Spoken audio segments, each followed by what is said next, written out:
Welcome to the UN and Organised Crime podcast series from the Global Initiative Against Transnational Organised Crime. I'm Ian Tennant. In this episode, we will be speaking about a country where organised crime has had an undeniably overwhelming impact on the government and on society in general, including the assassination of a president and the dominance of gangs over large swathes of the country, especially its capital. We're talking about Haiti. The UN Security Council has decided to respond with a sanctions regime against criminal actors and with an unorthodox multilateral response, a multinational mission led by police from Kenya and a selection of other countries. This mission is a high-stakes move in a quite desperate situation, and the prospects for success are quite hard to calculate at this point. But one thing is clear from our perspective is that the importance of prioritizing human rights and community engagement cannot be overstated. We are delighted to be joined today on this podcast episode by Bill O'Neill, the UN's designated expert for the human rights situation in Haiti. So Bill, welcome to the show. Can you tell us a bit more about the role of the designated expert and what it entails? Thank you very much, Ian. It's a pleasure to be with you.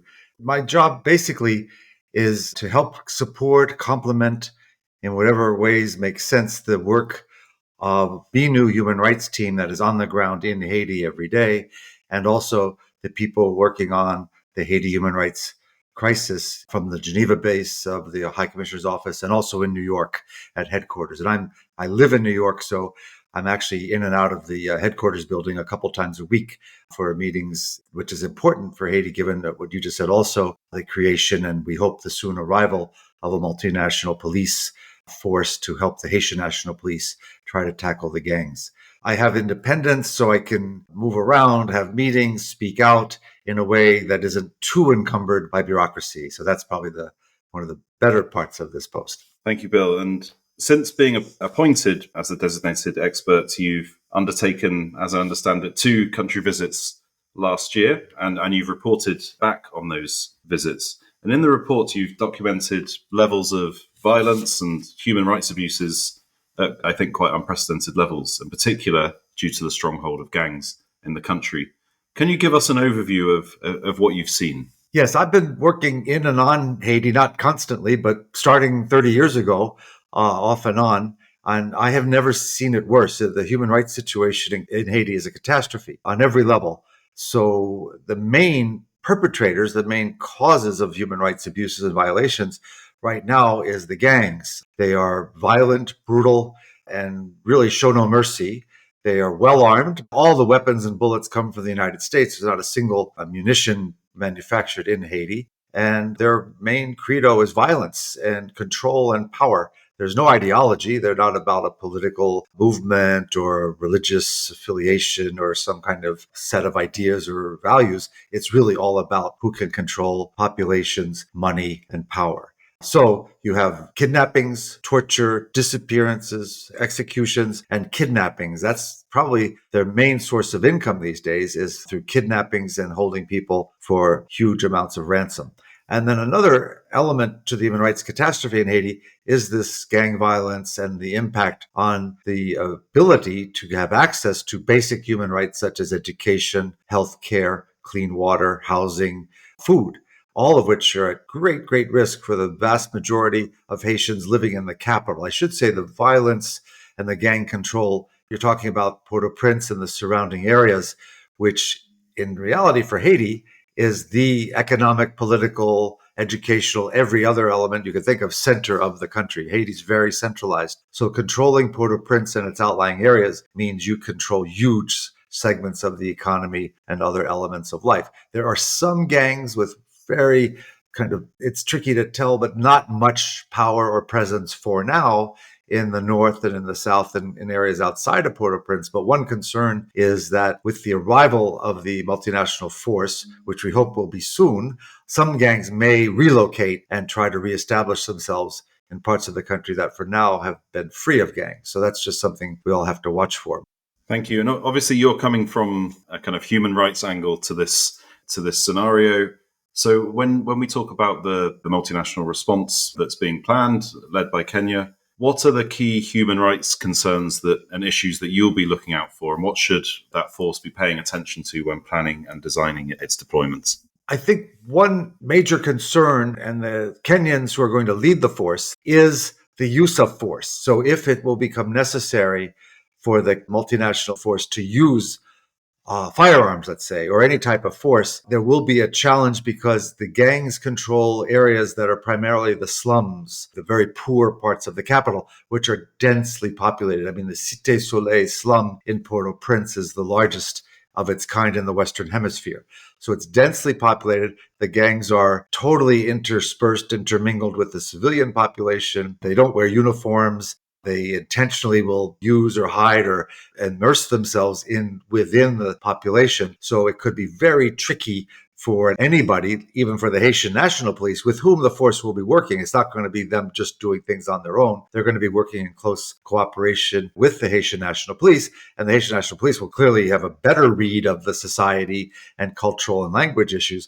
But even for them, it's hard. So I think that's one concern, is that there may be civilians, non-gang members, who could be harmed or worse in some operations. The other concern, which is a sad kind of legacy of international interventions in Haiti in the past, has been sexual exploitation and abuse by previous elements, not everybody, but some peacekeepers and UN police in the past. And we hope that doesn't happen here. There's all kinds of training and vetting going on to try to send the very best and the most police with high degrees of integrity and training and judgment and good records. But you never know. You never know what can happen. And so there is a concern on that score. And then lastly, I think it's just the question of what happens when the gangs are brought under some type, let's say, some minimal level of control. What happens to all those members? Then they're mostly youth. There are many teenagers, so both boys, and there are some girls. So how are they going to be demobilized? Are they going to be threatened? And what measures will the force be able to take to make sure there is not revenge attacks or retribution that can be quite brutal in Haiti against people who might not be in gangs? They could just be suspected. So there's going to be a dynamic there where the international police, along with the Haitian police, are going to have to make some very difficult decisions in situations that are quite tense and stressful. I guess the other prong or the other arm of the response is the sanctions regime, which has been discussed. I believe a list needs to still be approved by the Security Council. Can you say anything about how effective you think these sanctions could be in a country in a situation like Haiti? I think Haiti actually provides a really great opportunity to have sanctions work. I mean, when I was there the last time, which was late October, early November, there were two questions most Haitians were asking me. They would ask first, when are the Kenyans coming? What's taking so long? We want them to come. We want the gangs off our necks. And the second question was, who is on the sanctions list, this famous list of individuals that the panel of experts, these are 4 independent experts who work for the sanctions committee of the Security Council that was created for Haiti. They've been doing great work investigating financial ties and records and property transfers and trying to track money and weapons and drugs and everything else that goes into organized crime and gang violence in Haiti. Also, they visited Colombia, the Dominican Republic, Florida, because they know a lot of the big politicians and some of the major oligarchs, business people, the ones who have been involved with supporting and paying and being allies with the gangs, have property, have assets, have all kinds of ties outside of Haiti. So they're trying to cross all those T's and dot those I's. And they have a list now, I'm told, of 15 people. And now it's up to the Security Council to decide if and when and how many of those names to publish. And then all 193 UN member states would be obliged to impose sanctions on those individuals. And I can tell you, people do not want to be on that list. I've talked to people who know business people who are very worried about being subject to sanctions because in this case, the sanctions are extremely targeted. You're talking about no visas, so they can't travel to Miami or Montreal or Paris or wherever. And their money could be frozen, credit cards taken away. And so this is something poor people, just by definition, do not have. So sometimes sanctions are criticized because they are seen as a blunt tool that harms people you're trying to help. In this case, I think that's totally different. You will be very much targeting people who only could be harmed because they do have the assets and the wealth and the means to be doing the nefarious things they are doing. We've spoken about the law enforcement response and also another part of the multilateral response, which is those targeted sanctions. I think the other part of the response is the role that civil society can play, both locally and internationally. So do you have any views on what civil society can do to best support efforts in promoting peace and in ensuring human rights safeguards and standards are upheld in Haiti?